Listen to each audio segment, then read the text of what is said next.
Le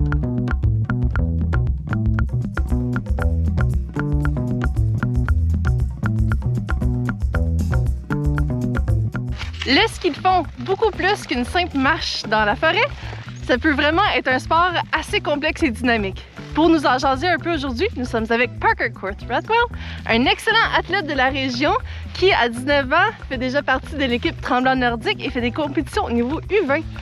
Moi, comme tu as dit, Michel, je suis U20, donc dans ma dernière année junior, puis j'ai réussi à me placer sur l'équipe du Québec à la dernière saison.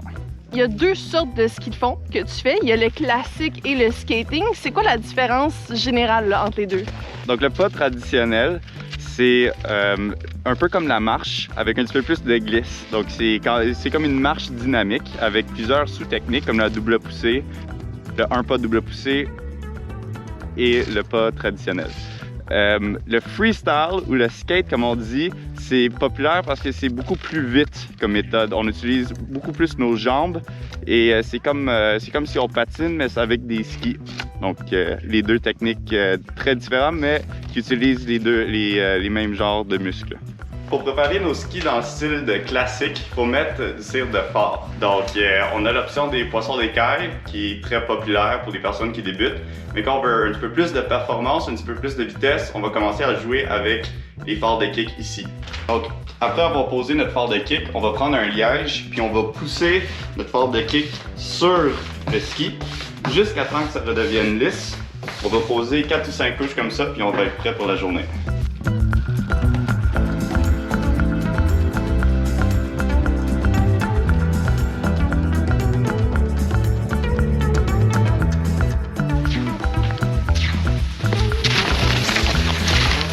La vitesse normale versus la vitesse normale, pas pareil.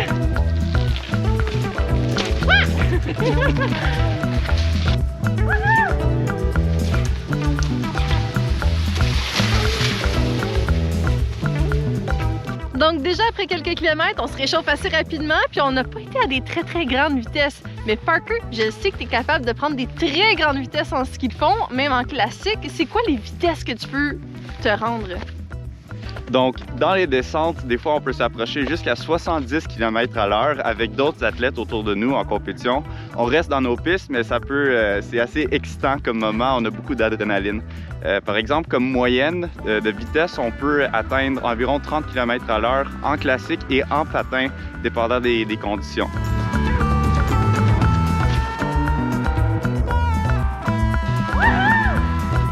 Même si tu te dédies plus au ski de fond depuis plus récemment, tu as quand même commencé très jeune le sport. Oui, en effet, ma mère me conte qu'à 3 ans, une belle journée d'hiver, elle m'a retrouvé dehors avec des skis que j'avais trouvés quelque part cachés dans la maison puis que je m'amusais à m'enfarger dans mes skis et dans la neige. Depuis ce temps-là, ma mère a trouvé le programme Richelieu qui est offert ici au domaine Saint-Bernard.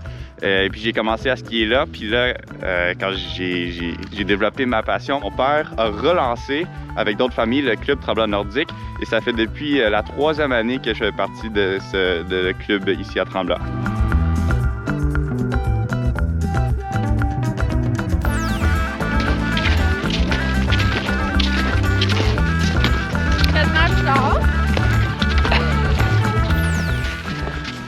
On vient de te voir changer d'équipement, passer du classique au skating. C'est quoi la grosse différence techniquement dans l'équipement?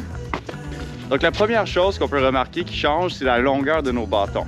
Donc au lieu d'être au niveau de nos épaules, maintenant c'est plus entre le menton et le nez. La deuxième chose qui change, c'est nos skis. Donc c'est des skis qui sont un petit peu plus courts pour nous aider avec la technique. La dernière chose qui change, c'est nos bottes. On va avoir des bottes avec plus de support au niveau de la cheville pour nous aider à être plus stable pendant qu'on est en train de faire du patin.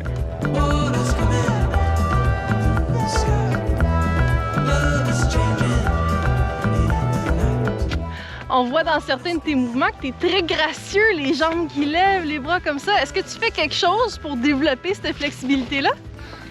Oui, en effet, je fais du yoga à 2-3 fois par semaine. Le ski de fond, c'est tellement un sport complémentaire qu'on peut utiliser beaucoup de sports différents pour aider avec différents mouvements, comme tu as aperçu dans la technique et dans notre force, la flexibilité. C'est quoi les autres genres de sports que tu utilises pour t'entraîner? Donc, en ski de fond, on fait beaucoup de courses à pied pour travailler nos jambes puis le cardio. Il y a plusieurs athlètes qui font beaucoup de vélo de montagne, vélo de route, c'est aussi populaire. Canot, kayak, c'est tous des sports que je pratique l'été pour m'aider dans mon entraînement pour l'hiver. Et je sais que tu dois profiter quand même beaucoup de la montagne aussi quand ça vient à la course à pied puis la randonnée.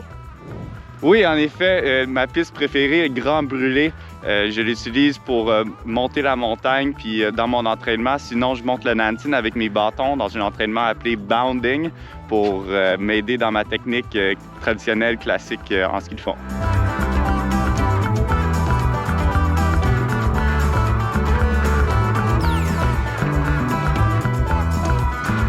Donc aujourd'hui, on s'est amusé dans le domaine de Saint-Bernard, mais il y a d'autres places où s'entraîner ou faire du ski de fond dans la région. Tu dois bien les connaître aussi.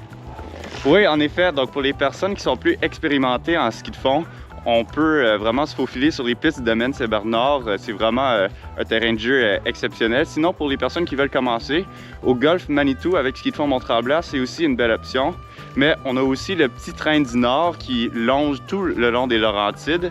Et on a la piste multifonctionnelle qui va en bas de la montagne où on peut aussi me retrouver l'été en ski à roulette. Je sais que tu as quand même des bonnes ambitions, mais c'est quoi les prochaines étapes? Donc, pour moi, mes rêves, ça serait d'un jour me retrouver sur le circuit du monde, peut-être même les Olympiques. J'aime ça rêver grand, on ne sait jamais ce qui peut se passer. Donc, mais surtout, j'aime ça partager mon sport, puis partager ma passion avec d'autres personnes. Le ski de fond, c'est un sport caché en ce qui concerne le côté compétitif.